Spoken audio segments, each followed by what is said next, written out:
Welcome viewer, I am Murugan S. This video tutorial describes how to clear browsing data when Microsoft Edge browser is closed. Click three dots on the top right corner. Click Settings. Click Privacy and Security. Click Choose what to clear.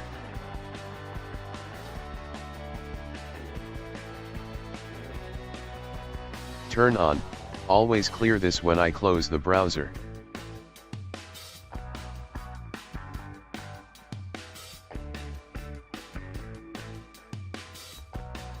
Thanks for watching. I hope this video tutorial helps to solve the problem. Please like, share and don't forget to subscribe my channel. See you next video.